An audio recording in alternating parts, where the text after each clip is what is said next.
Mortal Kombat has morphed and changed many times through its 30 years of existence. But through its iterations from 2D to 3D with beat-em-up spin-offs and even a reboot in 2011, its identity has remained consistent, narrowed down to two core tenets: its scandalous and over-the-top violence, and its dark, dire, and melodramatic storytelling. After playing about 90 minutes of Mortal Kombat 1, however, it's clear that NetherRealm Studios' upcoming entry is somewhere between preserving its 30-year history while completely reinventing itself. Most notably, with an emphasis on a more light-hearted tone that hasn't been seen in the franchise yet. That is, a light-heartedness still absolutely drenched in guts and bone fragments.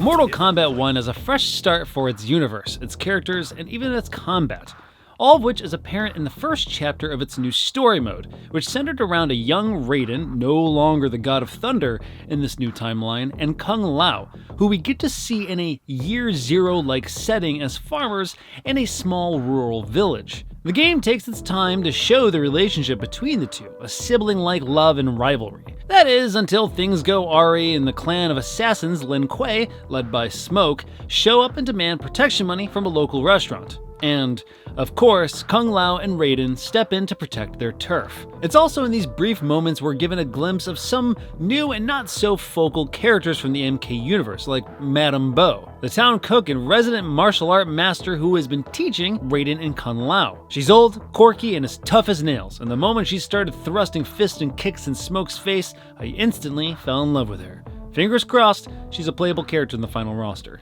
But we'll see if I make you anything special tonight. I'm glad you're paying. Madame Bo might just pad the bill with her anger. I am paying? You finished work last. But I delivered my cart first. Delivered? Huh. The bet was filled. That's not what I remember.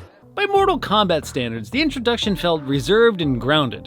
Where we're often thrust into epic battles of magic and high fantasy in the game's opening moments, this time I was fighting as a Kung Lao without his razor-rimmed hat, halting me from throwing it across the screen followed with a spray of blood and gore. Don't be fooled, however, as fatal blows still displayed x-rays of anatomically impossible to survive injuries with bones shattering into dust and organs exploding like balloons. The tone of story isn't the only notable change, but the actual feel of combat itself has received a welcomed overhaul that makes Mortal Kombat feel the most fluid it has ever thanks to its newly worked combo system. Now, combos feel less restrictive to string together, which is supported by the return of aerial combos, which hasn't been seen in the franchise since its 3D era. And the game's all-new cameo system. Stringing together a series of hits on ground followed by a juggle in the air made for satisfying combos that felt as cool to input as they were to watch. Nor did it feel like it required a great deal of studying the move list to pull it off. All of which is elevated by calling in a cameo with an easy button press to provide an extra hit or two. Executing it all showed off the complexity and depth of its combo system, which is a well-needed step forward for the franchise. While Mortal Kombat is no stranger to combos, its emphasis has always leaned on its special moves, which series creator Ed Boon has touted as a strength due to the simplicity of their inputs. But Mortal Kombat 1, on the other hand, has very smartly put its combo and cameo system front and center by limiting the use of special moves in the early stages of its story mode.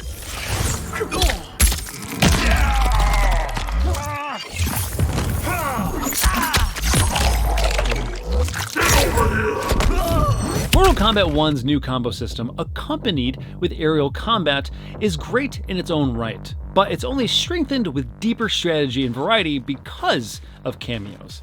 Already, when getting a little hands-on time with cameos such as Kano and Cyrax, was able to get a brief glimpse at just how deep and strategic I can get when choosing certain character combos.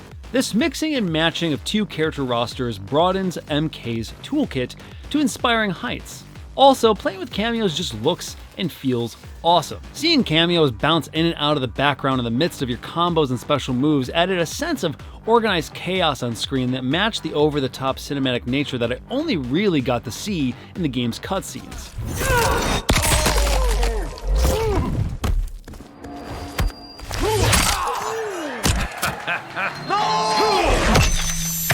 Invasions is the debut of a new kind of single-player mode. Similar to MK11's Towers of Time mode, Invasions mode is a series of battles under a wide array of challenges and objectives, with each fight featuring different circumstances for the player to overcome.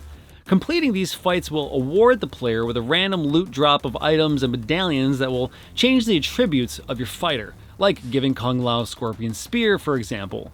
Additionally, you're rewarded with cosmetics to change your character's appearance and currency to upgrade items and purchase more. From match to match, you'll work your way across a map in a board game-like fashion, encountering test your might style minigames and sometimes being ambushed all Pokemon style by special fights like defeating a series of characters in a consecutive row. On paper, Invasions mode is an amalgamation of different modes seen in previous MK games, most notably an evolution of MK11's Towers of Time with a sprinkle of Super Smash Bros. World of Light mode, which also saw players collecting items, leveling up gear, and fighting under special circumstances. The difference with Invasions mode is that it's an ever-growing service that will feature seasons of content for players to return to. In the brief moment I had with it, I found myself rather meandering fight to fight with no clear objective other than to build currency and loot items. This wasn't helped by the slow movement speed of my character between matches, and too often did I find myself at dead ends, only having to sluggishly move my character back from where I came. Nonetheless, I also don't think the 40 minutes I played was enough time to understand the potential of its depth. There seems to be a lot there, but its early stages wasn't enough to see the scope it promised as a games-as-a-service mode. Invasions mode aside, the most exciting prospect from my hands-on time is that Mortal Kombat 1 is what it's preserving from its history while not shying away from elevating the franchise to new heights. Seeing the addition of deep-cut characters like Li Mei, or by including the original cast's costumes such as Sonya Blade, Kano, and Jax Briggs's, is a cool nod to its past. Meanwhile, MK1 is seemingly doing a lot to position itself as one of the most progressive in the franchise, thanks to its new combo and cameo system, as well as its overall lighter tones. Well, at least from what I've seen in its opening chapter. Even the menu screens are lighter, touting a bright and colorful vista as its backdrop, a stark contrast to MK11's pitch-black menu screens and its doomy, gothic-like music. One could even say that the future of Mortal Kombat is the brightest it's ever been. We'll have to find out just how bright it is, however, when the game releases September 14th. For everything Mortal Kombat 1, get over here at GameSpot. That was really not a good Scorpion. That's reserved for Ed Boon and Ed Boon alone. I respect that.